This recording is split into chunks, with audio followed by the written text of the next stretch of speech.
फिर नहीं, से स्क्रीन, हाँ अभी आया। धन्यवाद करते हैं आप सभी को। और आप सभी यहाँ पे भगवत गीता यथारूप हम समझने का प्रयास कर रहे हैं, और उस प्रयास में हमें भगवान की सहायता मिले, इसलिए हम कभी भी भगवान और हमारे गुरु की सहायता मिले, इसलिए हम शुरुआत करते हैं प्रेयर से। हरे कृष्णा। हरे हरे कृष्णा। कृष्णा। ओम ओम अज्ञानतिमिरान्धस्य अज्ञानतिमिरान्धस्य ज्ञानञ्जन ज्ञानाञ्जनशलाकया शलाकया चक्षुरुन्मीलितं येन तस्मै चक्षुरुन्मीलितं श्रीगुरुवे नमः। श्री चैतन्य श्रीचैतन्यमनोभीष्टं श्रीचैतन्यमनोभीष्टं येन स्थापितं भूतले येन स्वयं भूतले रूपा कदा स्वयं मह्यं रूप कदा ददाति मह्यं ददाति स्वपदान्तिकम्। स्वपदान्तिकम्। वन्देऽहं वन्देऽहं श्रीगुरो श्रीगुरोः श्रीयुतपदकमलं श्रीयुत्पदकमलं श्रीगुरून् वैष्णवाञ्च श्रीरूपं श्रीरूपं साग्रजातं साग्रजातं परिज परिज सजीवं स्वाद्वैतं साद्वैतं सावधूतं परिजनसहितं कृष्णदेवं कृष्णचैतन्यदेवं श्रीराधाकृष्णपादान् सहगण ललिता श्रीराधाकृष्णपादाललिताश्च श्रीविशाखान्वितांश्च हे हे कृष्ण कृष्ण करुणा करुणा सिंधु सिंधो दीनबन्धो दीनबंधो जगत्पते जगतपते गोपेश गोपेश गोपिका गोपिका राधा कांत राधा कांत नमस्ते। नमस्तुते। तप्त तत्त्वकाञ्चन कांचन गौराङ्गी गौरांगी राधे राधे वृन्दावनेश्वरी वृंदावनेश्वरी अनुसुते देवी वृषभानुसुते देवी प्रणमामि प्रणमामि हरिप्रिये। हरिप्रिये। वाञ्छाकल्पतरुभ्यश्च वाञ्छाकल्पतरुभ्यश्च कृपा कृपा सिन्धुभ्य सिन्धुभ्य एव च एव च पतितानां पतितानां पावनेभ्यो पावनेभ्यो वैष्णवेभ्यो वैष्णवेभ्यो नमो नमो नमः। जय जय श्री कृष्ण कृष्ण चैतन्य चैतन्य प्रभु प्रभु नित्यानंद श्री अद्वैत गदाधार श्रीवासादि गौर भक्त वृंद। हरे हरे कृष्ण कृष्ण हरे हरे कृष्ण कृष्ण कृष्ण हरे हरे हरे राम हरे हरे राम राम हरे राम राम हरे राम हरे हरे हरे हरे हरे हरे कृष्णा कृष्णा कृष्णा कृष्ण हरे हरे हरे हरे राम हरे राम हरे राम राम राम हरे हरे हरे हरे हरे कृष्णा हरे कृष्णा कृष्ण कृष्णा कृष्णा हरे हरे हरे हरे राम राम हरे राम राम राम हरे हरे हरे। हरे। हम जय पताका स्वामी महाराज का प्रणाम मंत्र बोलेंगे। नमो विष्णुपादाय कृष्ण पृष्ठाय हाय भूतले भूतले श्रीमते श्रीमते जया जय पताका पताका स्वामी स्वामिनिति नामिने नमो नमः आचार्य पादाय कृपा प्रदायिनि गौरवतार गौर नगरागमतारिणे। नगाग्राम तारिणे। प्रभुपाद जी का प्रणाम मंत्र बोलेंगे। नमो नमो नमो ओम विष्णुपदाय विष्णुपादाय कृष्ण भूतले पृष्ठाय भूतले वेदांत श्रीमते भक्ति स्वामी वेदांत नामिने। स्वामिनिति नामिने। नमस्ते नमस्ते सरस्वते सरस्वते देवे देवे गौरवाणी गौरवाणी प्रचारिणे प्रचारिणे निर्विशेष निर्विशेष शून्यवादी शून्यवादी पाश्चात्य पाश्चात्य देश देशतारिणे। तारिणे। जय जय श्री श्री कृष्ण कृष्ण चैतन्य चैतन्य प्रभु प्रभु नित्यानंद नित्यानंद श्री श्री अद्वैत अद्वैत गदाधर गदाधर शिवासादि गौर श्रीवासादि भक्त। गौर भक्त वृंद। ओम नमो भगवते वासुदेवाय। ओम नमो भगवते वासुदेवाय। ओम नमो भगवते वासुदेवाय। ओम नमो भगवते वासुदेवाय। ओम नमो भगवते वासुदेवाय। ओम नमो भगवते वासुदेवाय। हरे कृष्णा। हरे कृष्णा। आप सभी का एक बार फिर स्वागत है। हम भगवत गीता यथारूप हम समझने का प्रयास कर रहे हैं, और वो समझ हमें इसीलिए हो पाती है क्योंकि हमारा मन हम उसमें पूरा ध्यान पूर्वक करने की प्रयत्न कोशिश करते हैं। और जब तक हमारा उस भाव जुड़ेगा नहीं, तब तक हमें भगवत गीता समझ में नहीं आती है, या फिर हम पढ़ लेते हैं, उसका हमारा बेसिक मीनिंग समझ में आ जाता है मीनिंग, लेकिन उसका इम्प्लीमेंटेशन नहीं हो पाता है क्योंकि उसको हम उस तरीके से नहीं समझ पाते जिस तरीके से समझना होता है। तो आगे पढ़ने के पहले अभी कितना कोई भगवत गीता का कोई श्लोक अपने आप कोई पढ़ने का प्रयास करते हैं? जी प्रभु जी, मेरा पूरा 15वां अध्याय खत्म होके 16वां अध्याय चालू हुआ है। हरे और कृष्णा। हरि बोल। मैंने ये गीता स्वाध्याय जो है वो मैंने पिछले साल अगस्त में चालू किया था, और उम्मीद कर रही हूँ कि 1 साल 1 महीना 13 महीने में मैं पूरा भगवत गीता का स्वाध्ययन मैं एक बार, तो मैं हाँ, कोशिश करती हूँ कि एक दिन में 1 या 2 श्लोक लूं। तो मैंने भूमिका से लेके अभी 15वां अध्याय मैंने पिछले हफ्ते खत्म किया, जो कि ये था पुरुषोत्तम योग, और अभी चल रहा है ओके। दैवीय और आसुरी स्वभाव। बहुत अच्छा माता जी, बहुत अच्छा। और कोई बहुत आपका प्रयास तो बहुत ही अच्छा है। इतना तो हमने भी सीरियसली नहीं किया था, लेकिन बहुत अच्छा है और बहुत अच्छा है उसके आपको उसके बारे में समझ में, आप हमारे समझाने के लिए हम जैसे जैसे आगे बढ़ेंगे आपका योगदान बहुत अच्छा रहेगा। जी प्रभु हरि जी, बोल। धन्यवाद। हरि बोल माता जी, हरि बोल हरि माता जी, बोल, हरि बोल। हरि बोल। और किसी ने कुछ अपना आप श्लोक पढ़ने का प्रयास किया है, कुछ किया है? और कितना समझ में आता है, कुछ आता है? क्या होता है, मैं एक आगे बढ़ने के पहले एक छोटा सा एग्जांपल देता हूँ कि एक गुरु के पास एक शिष्य जाते रहते हैं और उनसे भगवत गीता सीखते रहते हैं, पढ़ते रहते हैं, बहुत पढ़ते रहते हैं। और कुछ दिनों के बाद गुरु जी पूछते हैं कि तुझे भगवत गीता के ऊपर हम कुछ चर्चा करेंगे, तुम्हें कितना मालूम है? तो वो जो भक्त है, वो वैसे भक्त जो है वो बहुत सिंसियर होता है, पढ़ते रहते हैं। लेकिन क्या होता है कि पढ़ते पढ़ते हैं और बाद में 1-2 दिन के बाद वो फिर भूल जाते हैं, फिर कुछ नहीं मालूम होता है, कुछ ऐसा, लेकिन वो पढ़ते रहता है। और वो बोलता है कि मैं इतना सब कर रहा हूँ लेकिन मुझे कुछ ऐसा याद नहीं रहता है, कुछ नहीं रहता है, लेकिन इससे मेरे को ऐसा नहीं लग रहा है कि कुछ मेरा उद्धार या फायदा होगा भगवत गीता पढ़ने से। बोले ठीक है, चलो अपन देखते हैं, फायदा होगा, उद्धार होगा, क्या है मतलब इसका, क्या करते हैं? तो जब वो आता है तो बोलते हैं कि उस कोने में एक गंदी टोकनी पड़ी होती है। टोकनी पता है ना? ओ, हाँ प्रभु जी। हाँ, ऐसा ऐसी टोकरी होती है, वो टोकनी पड़ी होती है। और बोलते वो उठा और वो वहां पे है ना, वो पानी भर के लेके आ उसमें से। वो ले जाता है, वो पूरी टोकनी को भरता है और यहाँ लेके आता आता है। तब तक क्या होता है कि पूरी छन छन छन के पानी गिर जाता है। वो बोलते फिर से लेके आ। वो फिर जाता है, वो सोचता है कि मुझे बहुत देर लग गई चलने में, इसलिए वो क्या करता है कि वहां से आता है और दौड़ दौड़ दौड़ दौड़ के आता है, और वह आता है तब फिर पानी पूरा गिर जाता है। अगली बार क्या करता है कि वो पानी के सोर्स को कोशिश करता है पास लाने की। टोकनी लाता है, टोकनी में पूरा पानी भरता है और उसे लगता है कि मैं ज्यादा देर तक पानी भरूंगा, फिर टोकनी को लेके आता है, फिर खाली हो जाता है। वो बोलता है देखो प्रभु जी, गुरु जी, ऐसा हो रहा है कि मैं भर तो रहा हूँ, मेरा प्रयत्न तो है, लेकिन ये सब खाली हो जा रहा है।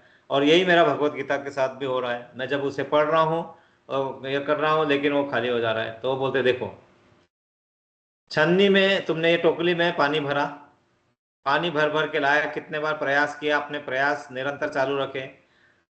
पहले की टोकनी और अब की टोकनी देखो, पहले टोकनी कितनी गंदी लग रही थी, और अब देखो ये टोकनी कितनी साफ हो गई है, कितनी सुंदर हो गई है ना?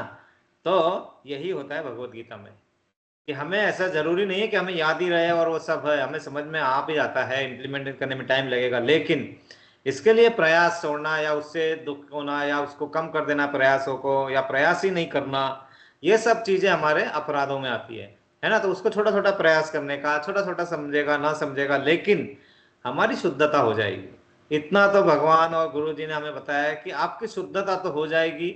आप कुछ करो, आप सिर्फ पढ़ लो उसको, ऐसा स्टोरी पढ़ो, आप उसके सिर्फ ये पढ़ लो, क्या बोलते हैं, उसके जो एक्सप्लेनेशन दिया है प्रभुपाद ने, है ना, वही पढ़ लो उसको, क्या आगे क्या हो रहा है, आगे क्या हो रहा है, युद्ध स्थल में क्या हुआ, फिर आगे क्या हुआ, चलो इस तरह से। तो ये जो प्रयास है, ये प्रयास बहुत कंटिन्यूअस रहने चाहिए, तो फिर हमारी शुद्धता पक्की ही होगी। इसमें कोई दो राय नहीं है कि नहीं होगा, हमारा शुद्धिकरण होगा, हमारे क्षमता में बढ़ोतरी होगी, हमारा कंसंट्रेशन बढ़ेगा, हमारा ये सहन करने की शक्ति बढ़ेगी, है ना? ये सब चीजों का धीरे धीरे उसमें एडिशन होगा ही, इसमें कोई दो राय नहीं है। और इसमें अभी एक और चीज था इस कहानी में, है ना, वो जो अपना बच्चा है, वो बच्चा क्या करता है कि उस दौड़ भाग में वो बहुत जोर से दौड़ता है, और दौड़ते दौड़ते भक्त वो धड़ से गिर जाता है और बेचारे को लग जाता है इधर उधर और उसे दर्द होता है। तो वो ये भी कहता है कि मैं तो चलो मैं रोज आता हूँ भक्त, लेकिन बाकी सब बोलते हैं कि तू जब से भक्त बना है तब से तेरी कठिनाई कम होनी चाहिए थी, कठिनाइयां तो बढ़ गई है और सब। तो वो बोलता है गुरु जी ये क्या है, बाकी लोग तो कुछ नहीं करते, उनका कुछ नहीं हो रहा है, मेरा तो मैं करता हूँ तो भी मुझे इसमें तक और मेरी व्यथा बढ़ गई है, मेरा ये दुख बढ़ गया है, ये सब है। तो गुरु जी उसे समझाते हैं कि ये बढ़ने के लिए ये कहीं नहीं लिखा है कि जब तुम भक्त बनोगे या भगवत गीता पढ़ोगे या भगवान का दिया हुआ ज्ञान पढ़ने समझने का प्रयास करोगे तो तुम्हारे कष्ट कम हो गए, यह कहीं नहीं लिखा है। ये तुम्हारे दुख कम बढ़ेंगे, प्रॉब्लम कम हो जाएंगे, ऐसा नहीं है। हो सकता है प्रॉब्लम बढ़ भी जाए। आप बोलेगे ये सब फायदा क्या है, प्रॉब्लम बढ़ जाए, हम जीवन में हम बोलते हैं हमारा जीवन का मैनुअल है और प्रॉब्लम बढ़ रहे हैं तो फिर इसमें मतलब क्या, मतलब साधारण लोग में मतलब हम लोग जो है बद्ध जीव हम नहीं समझ पाएंगे ना, और नहीं समझते हो, सही बात भी है ना कि प्रॉब्लम जब बढ़ रहे हैं मेरे तो फिर मतलब इससे अच्छा तो मैं अपनी नॉर्मल जिंदगी जो जी रहा था वो अपना सब करके वो क्यों ना करूँ ये सब। तो फिर प्रभुपाद जी बताते हैं, ये प्रभुपाद जी के इसमें भी हुआ था, तो प्रभुपाद जी बताते हैं देखिए, आप एग्जाम्पल लीजिए, एक धूल भरा कमरा है ना, और उसे साफ करना चालू करते हो। जब आप साफ करना चालू करते हो तो होता क्या है पहले कि आपको वो धूल पूरी ऊपर आती है और आपको इतनी कठिनाइयां होगी कि आप सांस भी नहीं ले पाते हो, सांस भी नहीं ले पाते हो।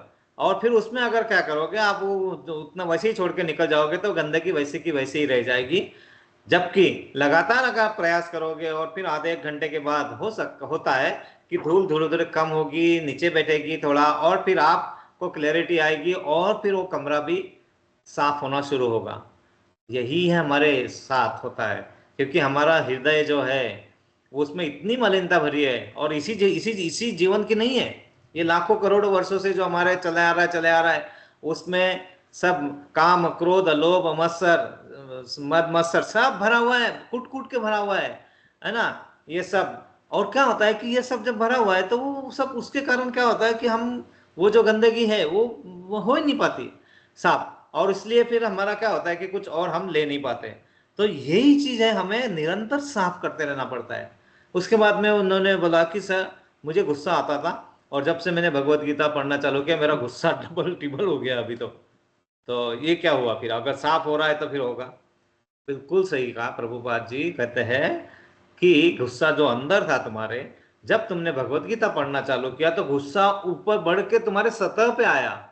सतह पे मतलब सरफेस पे आया है। सरफेस पे आएगा तो उसका तो हीट है, उसका इंटेंसिटी तो ज्यादा लगेगी तुम्हें ना, और इसमें अभी तुम्हें बनाए रखना है। और फिर धीरे धीरे वो जब आएगा और उसके बाद भी तुम अपनी निरंतरता जारी रखोगे तो फिर उससे भी तुम्हें धीरे धीरे छुटकारा मिलेगा। लेकिन तुम्हें काम क्रोध लोभ मत्सर ये सब, इस सब चीजों से अगर छुटकारा चाहिए तो तुम्हारी निरंतरता जारी रहनी चाहिए। तुम्हारा जब थोड़ा थोड़ा, मैं यही नहीं कहता, हम ये नहीं कहते कि यही हो, लेकिन मन में तो मानसिक रूप से तो चलता रहना चाहिए। तो ये क्या है ना, ये चीजों को समझते समझते ही प्रॉब्लम बहुत निकल जाते हैं अपने, और हम सिर्फ उतना ही करते हैं, 1 घंटा बैठते हैं, उसके बाद में उस बारे में न सोचते हैं न कुछ करते। तो अब वो बहुत जरूरी है, क्योंकि जो चैप्टर हम कभी कर रहे हैं ना गीता का सार, ये बहुत ज्यादा इंपॉर्टेंट इसी बात पे है, क्योंकि यहाँ पे ही हम समझने का क्या प्रयास कर रहे हैं कि जो आत्मा है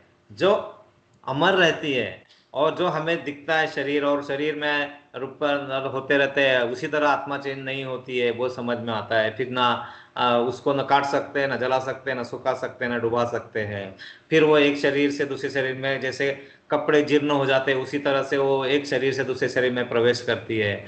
और फिर वो प्रवेश करने के पहले वो पहले तो जो हमारे नियंता है वो डिसाइड करते हैं कि कौन से शरीर में प्रवेश करे। वो सब डिपेंड करता है हमारे कर्मों पे, हमारे प्रारब्ध पे, जो हमारा लेखा जोखा था उस पे डिपेंड करता है। लेकिन वो प्रीवियस लेखा जोखा होता है, और आज का लेखा जोखा पे हमारा अगला हमें आगे करेगा, तो हमें अपना इसमें इसको बढ़ाते रहना है। तो ये चीजों का थोड़ा थोड़ा ध्यान रखे हम करते हैं, हमें बहुत उसका आनंद की अनुभूति बढ़ते रहेगी। तो हम भगवत गीता का अध्याय नंबर 2 श्लोका नंबर 29 हमने पढ़ा था पिछले बार।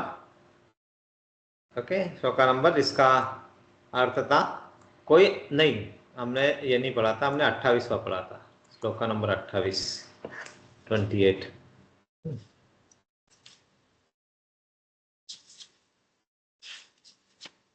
या 27 पढ़ा था, 28 से पढ़ना है हमें।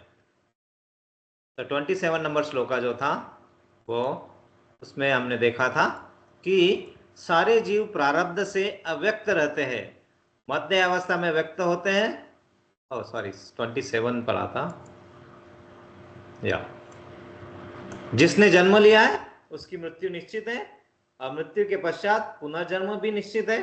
अतः अपने अपरिहार्य कर्तव्य पालन में तुम्हें शोक नहीं करना चाहिए। तो यहाँ तक प्रभुपाद जी ने जो भगवान ने बताया था उसका स्पष्टीकरण, उसका अच्छे तरीके से एक्सप्लेनेशन दिया था कि जन्म मृत्यु चक्कर ये चलता ही रहेगा, आपको पुनर्जन्म में जाना है, आप योनि से दूसरे योनि में जाएंगे। ये अपरिहार्य कर्तव्य पालन जब तुम्हें करना है, करना ही है ना। जैसे कहते हैं ना, जिंदगी में टेंशन ही टेंशन है फिर भी लबों पे मुस्कान है, और जब जीना है हर हाल में तो खुश रहने में क्या नुकसान है। इसको बोलते हैं कि जीना है हर हाल में अपरिहार्य, मतलब जो आपके हाथ में नहीं, आपको करना ही है, क्योंकि आपने जो पहले कार्य कर चुके हैं वो आपने वो संचित हो चुके हैं, और उसके हिसाब से आपको यहाँ पे जो भी अवस्था से गुजरना पड़ता है वो गुजरना है। तो उसमें शोक करने वाली बात क्या है, उसको अपना साथी बनाओ, अपने साथ में लो।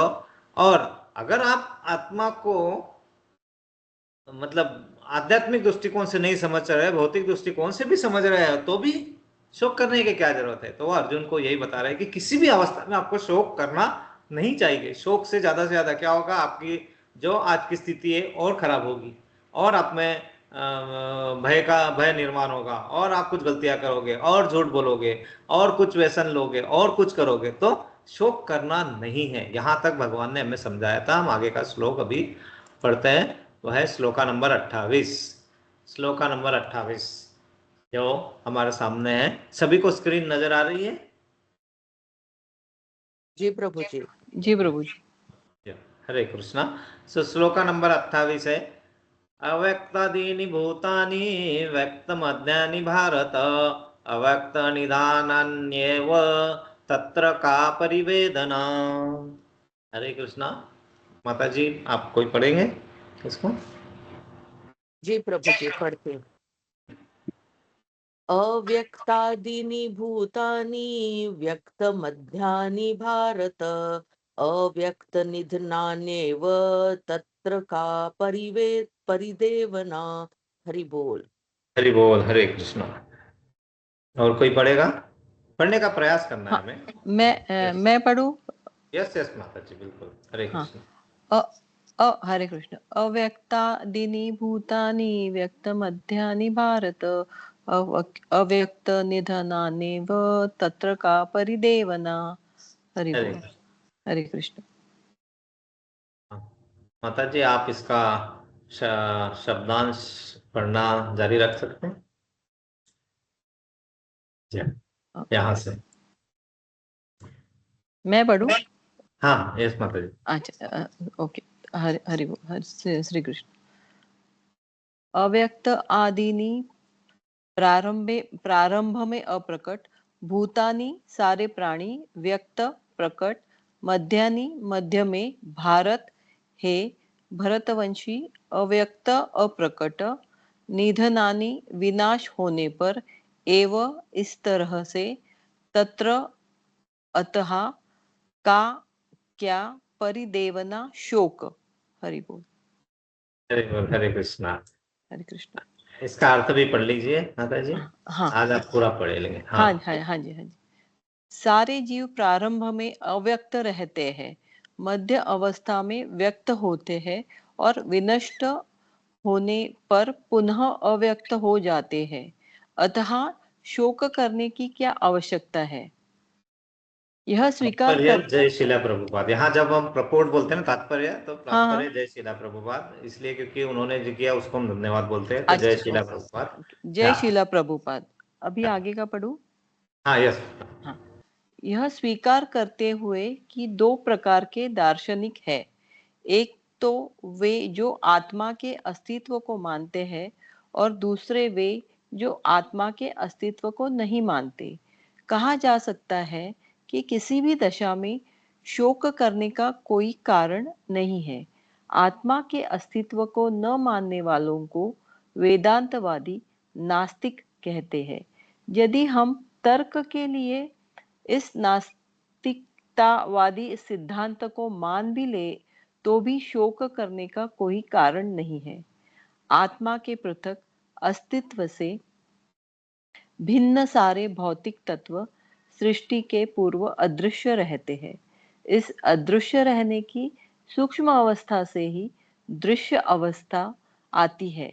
जिस प्रकार आकाश से वायु उत्पन्न होती है, वायु से अग्नि, अग्नि से जल और मास्टर वाले में खाली काम करता है ना अपना। मैं गया था मास्टर वाले में और जल से पृथ्वी उत्पन्न होती कुछ है। दवा किया। पृथ्वी से अनेक प्रकार के पदार्थ प्रकट होते हैं। दवा में कार्ड नहीं काम यथा करता। एक विशाल गगनचुंबी प्रभु जी कुछ डिस्टरबेंस है ना? है।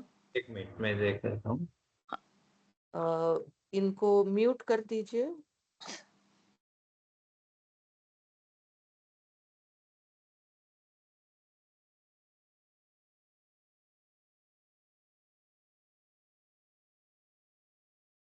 या माता जी पढ़ गया आगे। हाँ, एक मिनट। ओके, हाँ पढ़ती। हाँ, इस अदृश्य रहने की सूक्ष्म अवस्था से ही दृश्य अवस्था आती है। जिस प्रकार आकाश से वायु उत्पन्न होती है, वायु से अग्नि, अग्नि से जल और जल से पृथ्वी उत्पन्न होती है, पृथ्वी से अनेक प्रकार के पदार्थ प्रकट होते हैं। यहाँ यथा एक विशाल गगनचुंबी महल पृथ्वी से ही प्रकट है। जब इसे ध्वस्त कर दिया जाता है तो वह अदृश्य हो जाता है और अनंतः परमाणु रूप में बना रहता है।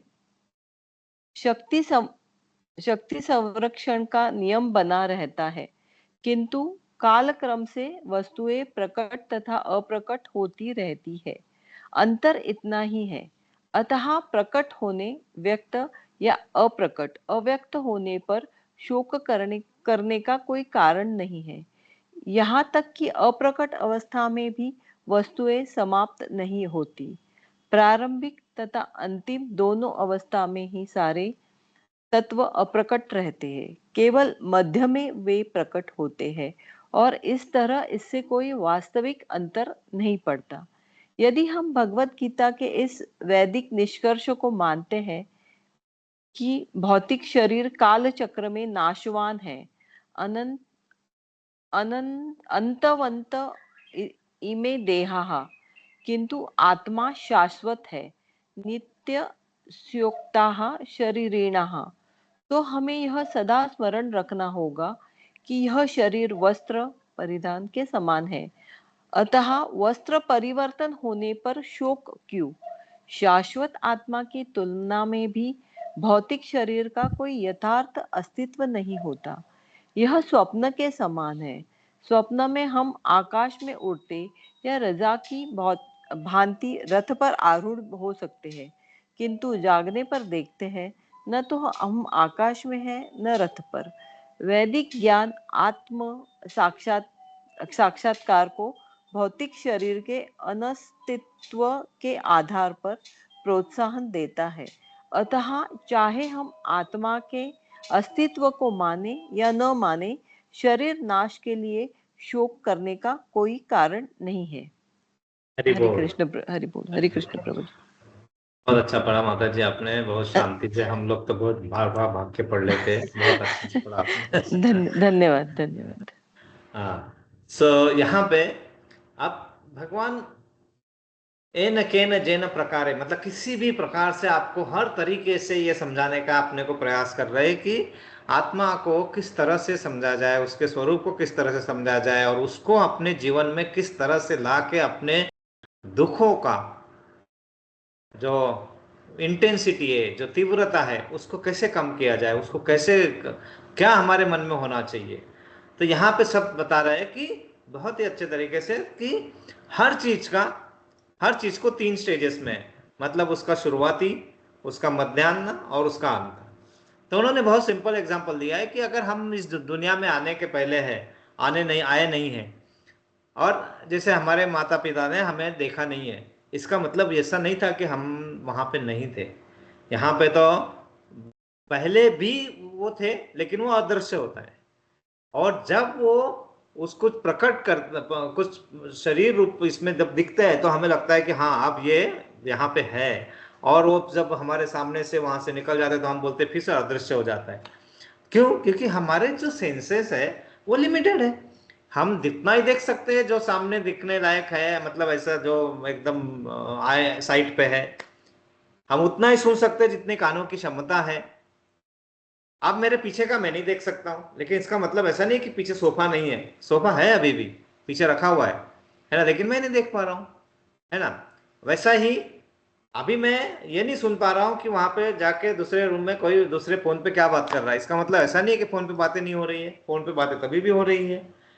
यहाँ पे वही है, मतलब जब तक मेरे पास ना आ जाए, मेरे कान के रेंज में नहीं आएगा, तब तक मैं बोलूंगा अरे कुछ नहीं हो रहा, कोई बातें बातें नहीं कर रहा, सब शांति से बैठे हुए हैं, क्योंकि वो शुरुआत है, वो हमें पता भी नहीं है। जब वो पास में हमारे रेंज में आ जाएंगे, हाँ तब ये चालू होगा कि हाँ कुछ हो रहा है। और फिर से वो रेंज से बाहर निकल जाते हैं तो फिर लगता है कि अभी कुछ नहीं है। ये सब चीजें हैं। और ये जब मन में हमें समझ में आ जाएगा, अगर हमने ये समझ ही लिया कि पहले भी था, अभी है जो दिख रहा है, और बाद में भी रहेगा, तो फिर हमारे को शोक करने का, दुख करने का कोई कारण नहीं है। एक एक बहुत ही सुंदर वाक्य है जो हम कभी भी यूज कर सकते हैं, जब दुख में हो या सुख में हो, और फिर हमें स्थिर रह सकते हैं। किसी को याद है? हमने पहले एक बार डिस्कस किया था, एक ही वाक्य है ना। किसी भी है, सुख में हो, दुख में हो, कभी भी हो, आपको वो अगर वाक्य अगर पता है तो आपको जीवन की परिस्थिति सही समझ में आती है, और हम उसके साथ फिर अपने शोक को हम कम कर सकते हैं, दुखों को कम, अपने मतलब उसको ज्यादा से ज्यादा शोक हमें कहाँ आते हैं? ओवर थिंकिंग के कारण।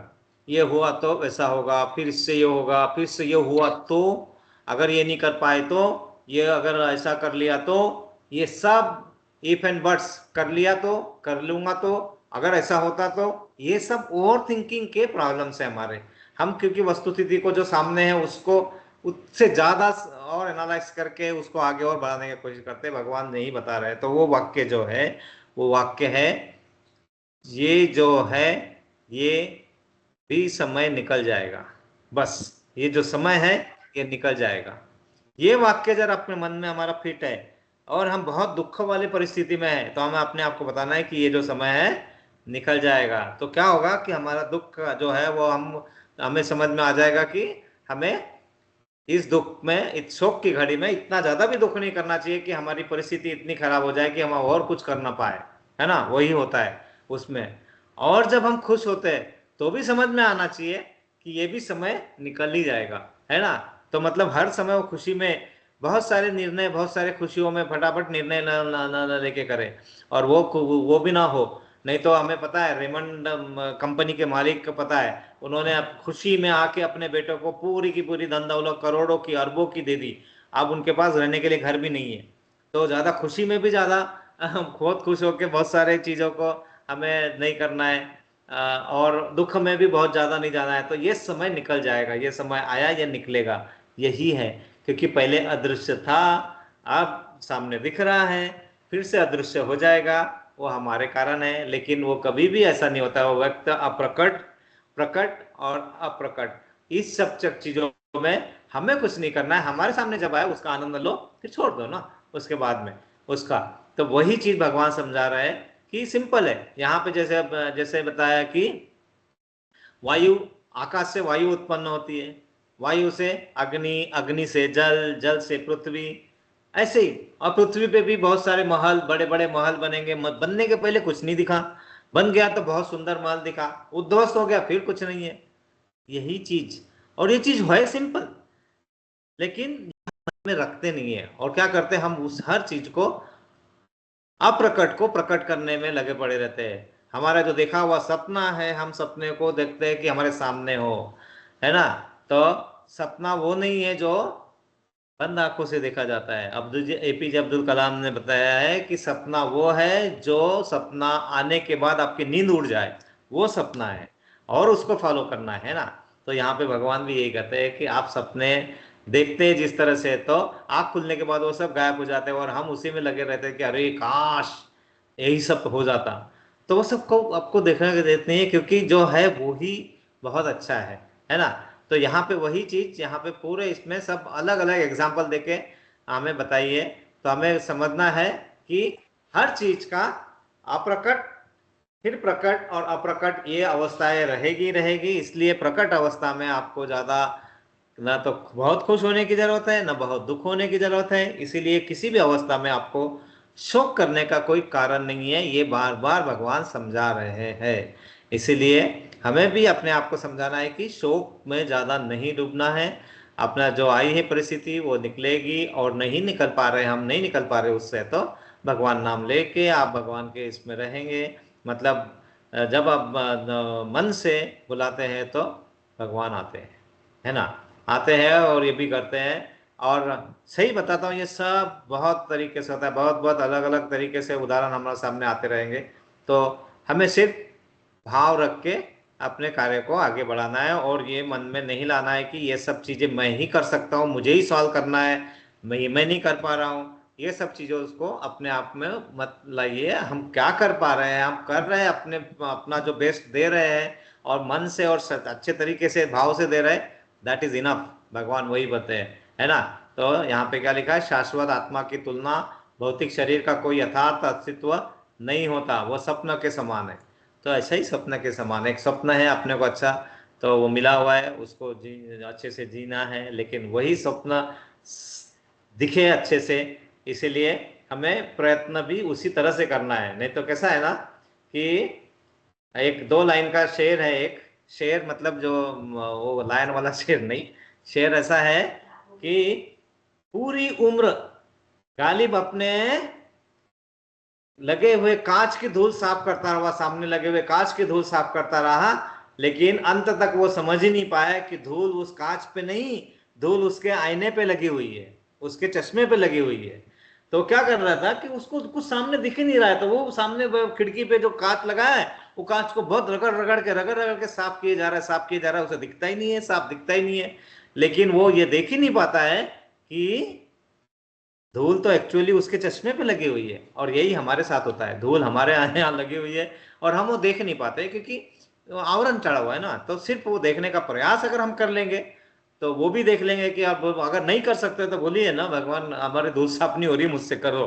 तो ठीक है, तुम अपने प्रयत्न करो, धूल भी साफ हो जाएगी। तो ये सब चीजों को ऐसा ही है ना। जैसे और एक है कि मैंने पूरे दुनिया में ढूंढा और बहुत सुंदरता खोजने की प्रयास की, लेकिन मेरे घर के पीछे के आंगन में जो एक दव बिंदु था, दव बिंदु मतलब एक ओस की बूंद थी, वो बूंद में जो इतनी सुंदरता वो देखना ही भूल गया मैं। आप वो ओस की बूंद को कभी जाके निहार के देखिए सवेरे सवेरे, आपको उसमें इंद्रधनुष दिखेगा, उसमें सब रंग दिखेंगे। हम वो देख ही नहीं पाते और हम बहुत सुंदरता इधर उधर ढूंढने में लगे रहते हैं। तो वही कहते हैं भगवान, उसको ज्यादा करने की जरूरत नहीं है, आप शांति से अपने मस्त रहिए, अपना काम कीजिए, है ना। ओवर थिंकिंग नहीं करना है, वही चीज यहाँ बताने के प्रयास चल रहे हैं ना। तो हम अगला श्लोक पढ़ते हैं। तो कोई पढ़ेगा अगला श्लोक?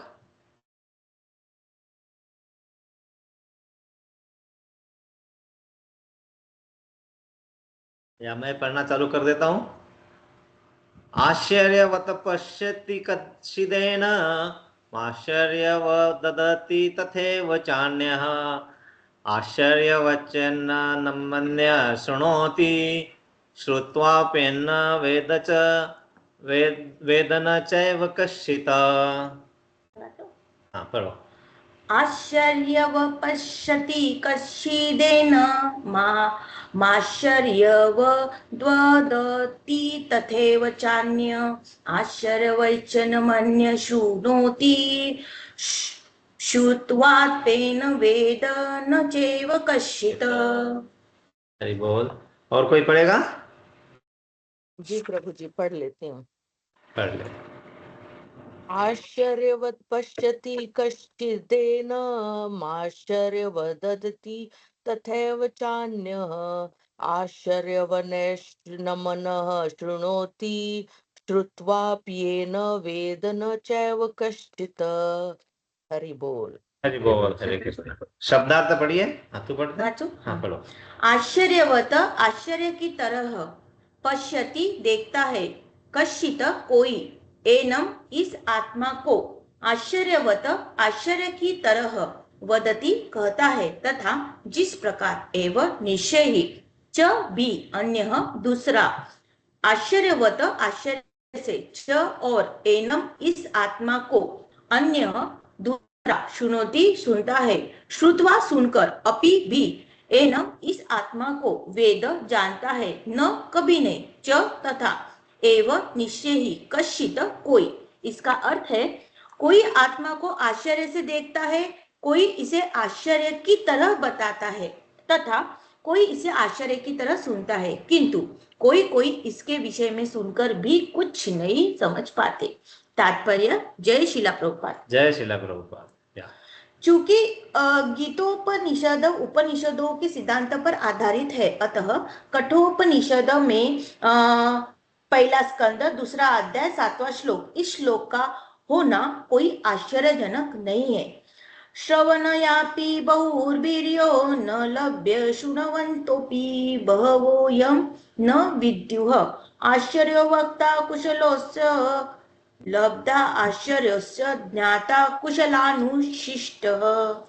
विशाल पशु, विशाल वटवृक्ष तथा 1 इंच स्थान के लाखों करोड़ों की संख्या में उपस्थित सूक्ष्म कीटाणुओं के भीतर अनुआत्मा की उपस्थिति निश्चित रूप से आश्चर्यजनक है। अल्पज्ञ तथा दुराचारी व्यक्ति अनुआत्मा के स्फुल्लिंग के चमत्कारों को नहीं समझ पाता, भले ही उसे बड़े से बड़ा ज्ञानी, जिसने विश्व के प्रथम प्राणी ब्रह्मा को भी शिक्षा दी हो, क्यों न समझ आए।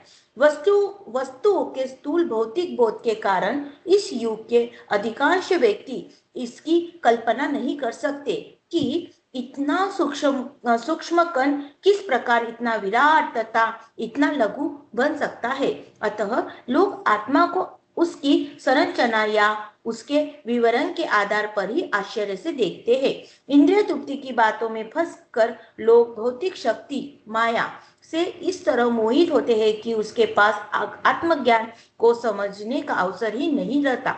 यद्यपि यह तथ्य है कि आत्मज्ञान के बिना सारे कार्यों का दुष्परिणाम जीवन संघर्ष में पराजय के रूप में होता है। संभवतः उन्हें इसका कोई अनुमान नहीं होता कि मनुष्य को आत्मा के विषय में चिंतन करना चाहिए और दुखों का हल खोज निकालना चाहिए। ऐसे थोड़े से लोग जो आत्मा के विषय में सुनने से इच्छुक है, अच्छी संगति पाकर भाषण सुनते हैं, किंतु कभी कभी अज्ञानवश वे परमार्थ तथा अनुआत्मा को एक समझ बैठते हैं। परमात्मा तथा अनुआत्मा को एक समझ बैठते हैं। ऐसा व्यक्ति खोज पाना कठिन है जो परमात्मा, अनुआत्मा, उनके पृथक पृथक कार्यों तथा संबंधों एवं अन्य विस्तारों को सही ढंग से समझ सके। इससे अधिक कठिन है ऐसा व्यक्ति खोज पाना जिसने आत्मा के ज्ञान से पूरा लाभ उठाया हो और जो सभी पक्षों से आत्मा की स्थिति का सही निर्धारण कर सके। किंतु यदि कोई किस तरह से आत्मा के इस विषय को समझ लेता है तो उसका जीवन सफल हो जाता है। इस आत्मज्ञान को समझने का सरलतम उपाय यह है कि अन्य मतों से विचलित हुए बिना परम प्रमाण भगवान कृष्ण द्वारा कथित भगवत गीता के उपदेशों को ग्रहण कर लिया जाए। किंतु इसके लिए भी इस जन्म में या पिछले जन्मों में प्रचुर तपस्या की आवश्यकता होती है, तभी कृष्ण को श्री भगवान के रूप में स्वीकार किया जा सकता है। पर कृष्ण को इस रूप में जानना शुद्ध भक्तों की अहेतुकी कृपा से ही होता है, अन्य किसी उपाय से नहीं। हरे कृष्ण। बहुत ही सुंदर तरीके से यहाँ प्रभुपाद जी ने इस चीज को समझाया है और ये चीज बहुत ही प्रैक्टिकल है, बहुत ही वास्तविक है कि यही होता है कि यहाँ क्या लिखा है, इसका अर्थ क्या है, कोई आत्मा को आश्चर्य से देखता है और कोई इसके आश्चर्य की तरह बताता है तथा कोई इसे आश्चर्य की तरह सुनता है, किंतु कोई कोई उसके विषय में सुनकर भी कुछ नहीं समझ पाते। अब ये सब चीजें इतना अच्छा तरीके से एक्सप्लेन किया है, क्योंकि कैसा है कि यहाँ पे हमने देखा था कि आत्मा का जो ये बताया था साइज कितना था, बाल का 10,000वें भाग के बराबर। इतनी छोटी चीज हमारे इस शरीर को चला रही है। यही समझना, यही पचाना, यही डाइजेस्ट करना हमारे लिए पॉसिबल नहीं होता है कि ये पॉसिबल ही नहीं है। और जितना जितना साइंस पढ़ते हैं उतना उतना हम इसको नकारते जाते हैं कि ये ऐसा पॉसिबल नहीं है, क्योंकि ये समझ ही नहीं होती है। और ये जबकि सब हमारे सामने दिखता है कि शरीर में से चेतना बाहर आ गए तो शरीर किसी काम का नहीं होता है। और बस वो चेतना, शरीर का वजन करके देख लो पहले, बाद में करके देख लो, नैनोग्राम में करके डाल के देख लो, कुछ नहीं होगा, वो जैसा था वैसा ही रहता है। तो इतना सूक्ष्म जो चीज है वो इतने लाखों करोड़ों की संख्या में उपस्थित है, हर जगह उपस्थित है, हर जगह उपस्थित है, हर कोन कन में उपस्थित है। ये चीज समझ पाना बड़े बड़े ज्ञानियों के बस की बात नहीं है।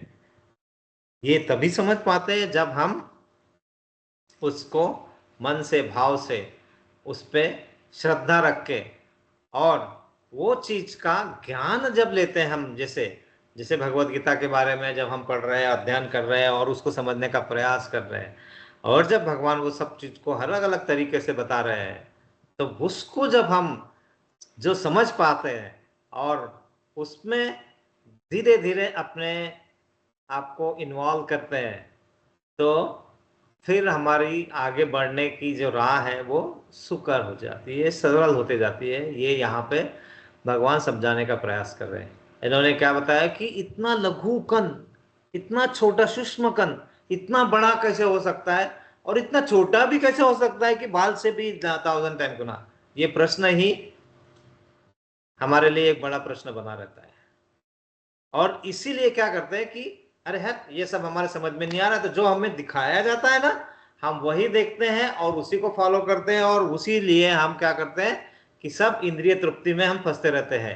इंद्रिय तृप्ति में मतलब अपने आंखों को यहाँ पे हम ये समझने का प्रयास करने के बजाय मोबाइल में घुस जाते हैं, है ना। हमारे आंखों की तृप्ति वहां लगा दी जाती है, हमारे कान कहीं और चले जाते हैं, हमारा मन कहीं और दौड़ने लगता है। अरे ये सब चीजें तो ठीक है, ऐसा मालूम है, सूक्ष्म है, इतना समझ में आ गया।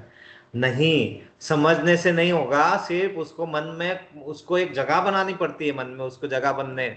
और उसके लिए जब तक मन में इच्छा नहीं होगी और जब तक आप कनेक्ट नहीं होंगे, तब तक वो चीज ऊपर ऊपर तरह से ऐसी टच करके निकल जाएगी, और उसका हमारे जीवन में जो उसका इम्प्लीमेंटेशन करना है वो हो नहीं पाता है। और फिर हमारा संघर्षमय जीवन वैसा ही चलता रहता है। और फिर क्या करते हैं, संघर्षमय जीवन में हमें सिर्फ पराजय का ही सामना दिखता है, हमें कोई उसमें जय दिखती ही नहीं है।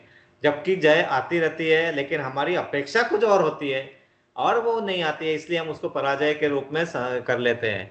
इसीलिए क्या कहा है यहाँ पे कि मनुष्य को आत्मा के विषय में चिंतन करना चाहिए और दुखों का हल खोजना चाहिए। ये तो बताया कि ऐसा करना चाहिए, लेकिन करे कैसे, आत्मा के विषय में क्या सोचे, क्या चिंतन करे, मालूम ही नहीं है। इतनी छोटा सा सूक्ष्म बताया, क्या चिंतन करे उसमें फिर आगे बताया भगवान ने कि आप चिंतन करना मतलब क्या है, आपको उसके बारे में और किससे, शुद्ध भक्तों से सुनना है, संगति में रहना है, उसके बारे में और समझने का प्रयास करना है, और उदाहरण लेना है। तो वो जितने बार आपके मन से जाएगा, वो जितने बार आएगा, धीरे धीरे वो आपको उस अच्छी अवस्था में लाएगा कि आप उसको, वो अज्ञानता का अंधेरा धीरे धीरे कम होते जाएगा, और फिर आप परमात्मा और आत्मा, अनुआत्मा का कनेक्शन समझ पाएंगे। जो कनेक्शन ऑलरेडी होता है लेकिन वो टूट चुका होता है ना, तो हमें करना क्या होता है, वही कनेक्शन जोड़ने का हम प्रयास करते हैं। लेकिन उस प्रयास में हमें उतना ऐसा रहता है कि आता है, ऐसे ऐसे आता है प्रयास में और फिर दूर चला जाता है, क्योंकि ये क्या होता है, चुंबक की तरह है। चुंबक मतलब हमारा चुंबक होता है ना, उसमें उत्तरी ध्रुव और दक्षिणी ध्रुव, मतलब north pole and south pole होता है।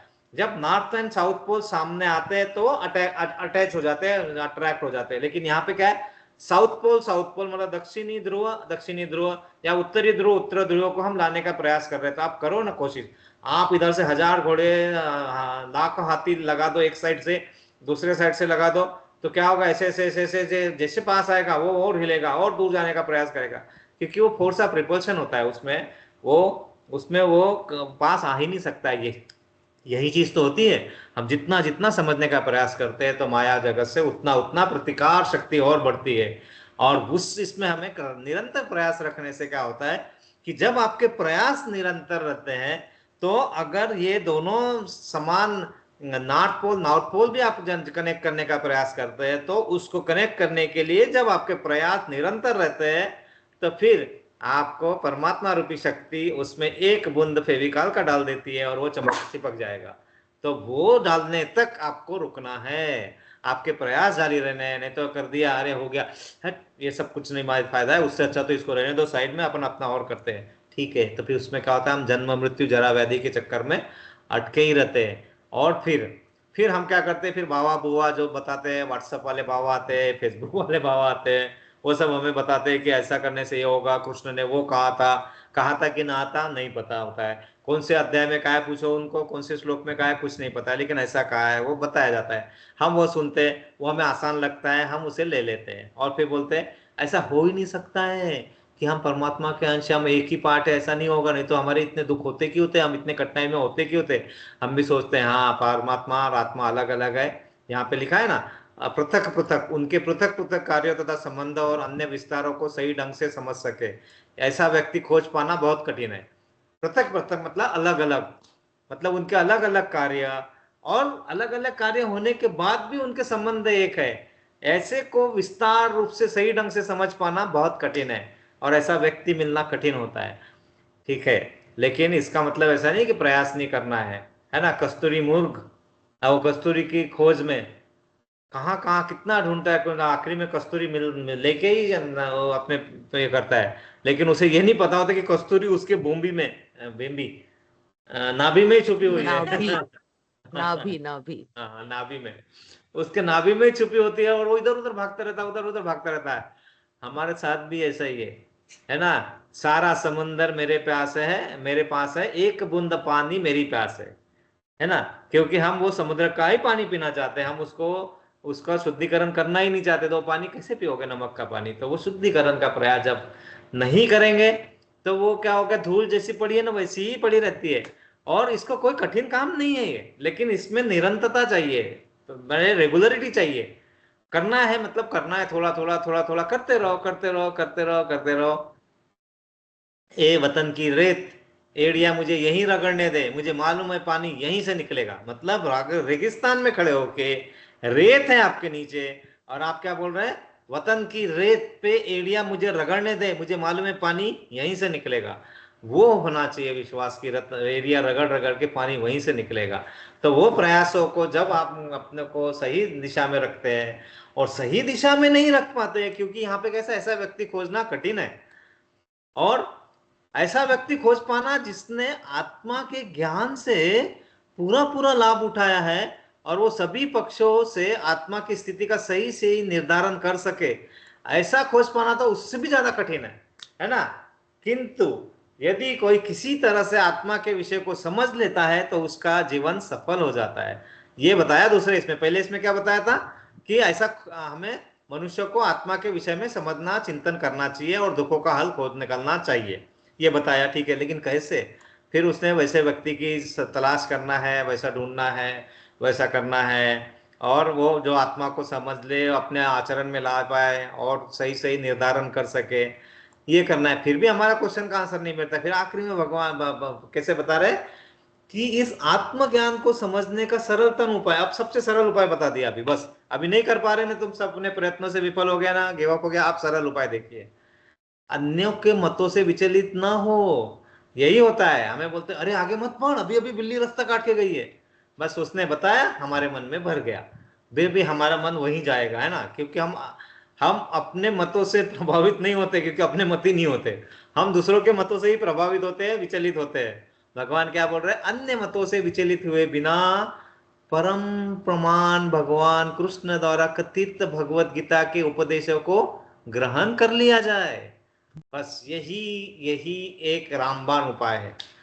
जब हम, नहीं तो क्या होगा कि वही सब माया वर्ड से शब्द आएंगे, वही सब बताया जाएगा, और उससे हम भ्रमित होंगे, उससे फिर विचलित होंगे, और फिर हम अपने जो मार्ग के पास कठिन, मतलब कठिनाई से उसकी तरफ बढ़ने का प्रयास करते हैं, फिर फिसल के गिर जाते हैं। क्योंकि हम उस फिसलन पे ही जाना चाहते हैं, क्योंकि फिसलन से हमें देखते हैं, अरे वाह, वहां पे हम जैसे जैसे है ना, बारिश के दिनों में हम जाते हैं कहाँ पे, पहाड़ों पे जाते हैं, झरने में पानी गिरते रहता है, फिर वहां पे वाह वो देखते हैं कि बहुत लोग उसका आनंद ले रहे हैं, वो पानी में बैठते हैं, घसर के जाते हैं, वाह वाह कितना आनंद रहता है ना। और उस आनंद में इतने डूब जाते हैं कि वहां पे जाते हैं और पानी में जाके फिर से वो आनंद रहते हैं, और झाड़ से जाके हम एक चट्टान पे गिरते हैं और अपने मकड़हाड़ तोड़ के लेते हैं। मकड़हाड़ मतलब पीठ की हड्डी, ऐसा कुछ, या फिर यहाँ पे लगा देते हैं। मुझे अच्छे से याद है, हम भी यही चीज आनंद करने का और उसके आनंद की अनुभूति इतनी लेते थे कि बताने में मुझे कोई हर्ज नहीं है। यहाँ पे वहां पे लोनावाला खंडाला नाम सबने सुना है, लोनावाला खंडाला, खुशी डैम। उसी डैम। जी प्रभु जी। हाँ, वो एक गाना भी आया था ना, है ना, आती का खंडाला, है ना। तो वैसा ही था, है ना। हाथी का अंडाला, हाथी के अंडे का क्या करेंगे, तोड़ेंगे फोड़ेंगे भुर्जी बनाएंगे, ऐसे करेंगे और क्या, है ना, ऐसा सब। तो ये दूसरों के मत हम अपने मन में डाल लेते हैं ना, तो वो करने के बजाय हमें वो शुद्धता, तो वहां पे हम गए थे, हम भी वहां पे बहुत आनंद ले रहे थे, और मैं वहां पे पानी बह रहा था, वो ओवरफ्लो होता है बुशी डैम, और बुशी डैम पे बैठ के मस्त घसर घसर के जा रहे, घसर घसर के जा रहे, और थोड़ी देर में पता चला वो ठंडा इतना पानी रहता है कि आपका पूरा शरीर ऐसा मतलब सुन्न हो जाता है और आपको कुछ पता नहीं चलता है। बाद में जब मैं उसको उठा वहां से, तो पता चला मेरा इतना मोटा तगड़ा जीन्स पूरा फट चुका था, है ना, वो घस घस के, और अंदर से खून का भी मतलब ये चालू हो गया था। लेकिन उस आनंद के चक्कर में ये पता ही नहीं चला कि हमारे दुख हमने ऑलरेडी इनवाइट कर चुके हैं। बहुत सिंपल उदाहरण था वहां पे हमारे सामने। ऐसा ही हमारे साथ होता है, हम आनंद में इतने डूब जाते हैं, इतना उसको उसमें अपने आप को आत्म डुबा देते हैं कि उसके साथ में आने वाला दुख है वो देखते ही नहीं, हम देख ही नहीं पाते। यही चीज वो बता रहे हैं कि क्या, विचलित ना हो आप अन्य के मतों से, कहीं पे भी जो मत आ रहा है उससे विचलित ना हो, सिर्फ भगवत देशा के उपदेशों का ग्रहण करो।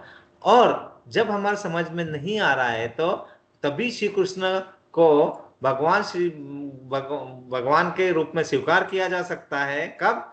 जब हम किसी जन्म में या पिछले जन्म में प्रचुर तपस्या की आवश्यकता होती है हमारी, मतलब हमारा पिछले जन्म में अच्छे होने चाहिए कर्म, जबकि तभी तो हम यहाँ बैठ के समझने का प्रयास कर रहे हैं, नहीं तो नहीं होगा। हमारे अच्छे कर्म थे, आप समझिए, आप इसको, हमारे इस कर्मों का फल जो हमें यहाँ सुनने को मिल रहा है, समझने का प्रयास जो हो रहा है, वो सिर्फ अच्छे कर्मों की वजह से है। और इसीलिए क्या कर रहे हैं कि कृष्ण को इस रूप में जानना शुद्ध भक्तों की अहेतु की कृपा से होता है। शुद्ध भक्त की अहेतु कृपा, क्योंकि आप भगवान रहते हैं आसपास, लेकिन आप देख नहीं पाते, इसीलिए आप देख नहीं पाते, तो आपका मन उसको समझ नहीं पाता है, उसको एक्सेप्ट नहीं कर पाता है। और फिर क्या होता है, इसीलिए भगवान के जो यहाँ पे प्रतिनिधित्व करने वाले गुरु है, और जो गुरु से माध्यम से जिन्होंने सीखा है, तो वो शुद्ध भक्त, उनके सानिध्य में रह के ही हम अपने आप को उस लायक बना सकते हैं कि हम इस ज्ञान को आत्मसात कर पाए, और इसके अलावा अन्य कोई उपाय नहीं है। हरे कृष्णा। शायद हमको ये सब चीज समझ में आ जाती है, लेकिन वही बार बार करने से धीरे धीरे धीरे धीरे इसका भी उपाय निकलेगा।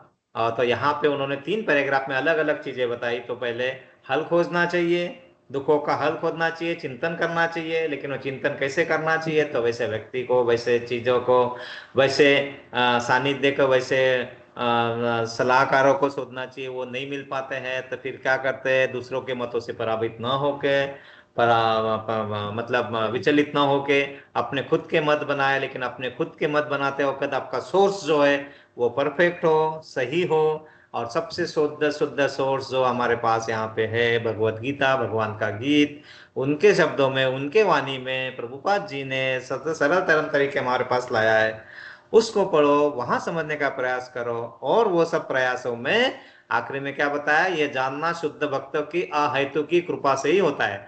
अहेतु की कृपा मतलब उसमें कोई हेतु ना हो, नहीं तो आओ मेरे पास, मैं बताऊंगा तो फिर मुझे ये मिलना चाहिए, मेरा तुमने मुझे गुरु स्वीकार करना चाहिए, तुमने मुझे ये दान देना चाहिए, ये सब अगर वहां पे है तो वैसी जगह बिल्कुल कुछ नहीं होना चाहिए, वहां से कुछ नहीं मिलने वाला, अपने को वहां से दूर हट जाना चाहिए। अहेतु की कृपा मतलब जब समझना समझना अपने आप को भगवान के सानिध्य में रख के, उनके समर्पित करके जो ज्ञान का आदान प्रदान, आनंद की अनुभूति होगी, वही शुद्ध तरीका है और यही उपाय है, अन्य कोई उपाय नहीं है। हरे कृष्णा। तो बहुत इंपॉर्टेंट चैप्टर है। तो हम यहाँ पे हम आज अल्प विराम देंगे, और हमारी भक्ति, हमारी शक्ति, हमारी सहमति, हमारी सहन करने की शक्ति और बढ़ते रहे, हमारे पास कुछ अच्छा टाइम हम निकाल पाए, उसको अपने प्रयोग में ला सके। और प्रयोग करोगे तो कुछ तो उसमें आपको इन्वेस्ट करना पड़ेगा, यहाँ पे टाइम इन्वेस्ट करना है और मन को लगाना है। अटेंशन, पे अटेंशन, तो अटेंशन पे करके अगर हम कर पाते हैं तो इसमें सही बता रहा हूँ, हर चीज नई अनुभूति, हर दिन नई अनुभूति लेके आएगा, आनंद में बढ़ावा ही होगा, दुख कम होंगे भौतिक जगत में भी। तो यह सब हमारा अच्छे से चलता रहे, हमारी प्रगति होती रहे, और जिसको भी दुख आ रहा है शांत करने की शक्ति मिले। शक्ति मतलब उस समय भगवान हमें दूसरे इसमें इस तरह लगा देते हैं कि हमारी वो दुख कम हो जाते हैं। क्योंकि जब हमारा दुख होता है तो हमें पेन किलर दिया जाता है। पेन किलर का मतलब ही होता है कि वो क्या करते हैं कि वो पूरा जो पेन है दूसरी जगह फोकस कर देते हैं, तो जहाँ पेन है वो वहां से हमारा ध्यान हट जाता है, तो फिर पेन महसूस नहीं होता है, जबकि होता रहता है। वैसा ही है, कुछ और जहाँ से चेंज हुआ नहीं रहता है, सिर्फ वहां पे जो जो वहां से जो ले रहे हैं कि अरे यहाँ पे ये प्रॉब्लम है, ये प्रॉब्लम है, और वो प्रॉब्लम लेके हमारे माइंड में डालते हो, फिर माइंड बोलता है अरे दुख रहा है, दुख रहा है, दुख रहा है, उसको हटाना है, वो पेन किलर होता है। हमें भी वही करना है। यहाँ पे जैसे यूएई में अगर कहीं एक्सीडेंट हुआ तो वहां खड़े नहीं रहने देते, क्योंकि उसके भाग का बतंगड़ बना देते हैं कुछ भी लोग, भागो यहाँ से। तो वही है, अपने दुखों के पास से भागो। और भागो मतलब हम ऐसे नहीं भाग सकते, उसको भागने का एक तरीका है कि हम अच्छी चीजों के बारे में पढ़े सुने, तो अपने आप दुखों से दूर हो सकते हैं, है ना। तो ये सब करें, इसलिए हम सभी को इसमें आगे बढ़ने की, हमें और प्रगति करने की क्षमता बढ़े, इसलिए हम सबके लिए 3 बार प्रेयर करें। किसी के लिए कोई स्पेशल प्रेयर है तो बताइए। वैसे हम सभी के लिए करते रहते हैं, तो हम तीनों सबके लिए 3 बार प्रेयर करेंगे। हरे कृष्णा हरे हरे कृष्ण कृष्णा हरे कृष्णा कृष्ण कृष्णा कृष्ण हरे कृष्ण हरे, हरे हरे हरे हरे राम राम हरे हरे राम राम राम राम राम राम हरे हरे हरे, हरे हरे हरे कृष्णा कृष्ण हरे कृष्ण कृष्णा हरे कृष्णा कृष्ण कृष्णा कृष्ण हरे कृष्ण हरे, हरे हरे हरे हरे राम हरे राम राम राम राम राम हरे हरे हरे, हरे हरे हरे कृष्णा कृष्ण कृष्णा कृष्ण कृष्णा कृष्ण हरे हरे हरे, हरे हरे हरे राम राम राम। राम राम हरे हरे।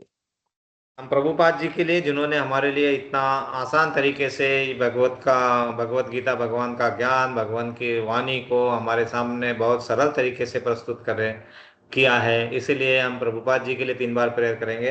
हरे हरे कृष्णा कृष्ण कृष्ण कृष्ण कृष्णा कृष्ण हरे हरे राम हरे राम राम राम हरे हरे हरे हरे कृष्णा कृष्ण कृष्ण कृष्ण कृष्ण हरे हरे हरे राम राम राम हरे हरे हरे हरे कृष्णा कृष्ण कृष्ण कृष्णा कृष्ण हरे हरे हरे हरे राम। राम राम हरे हरे।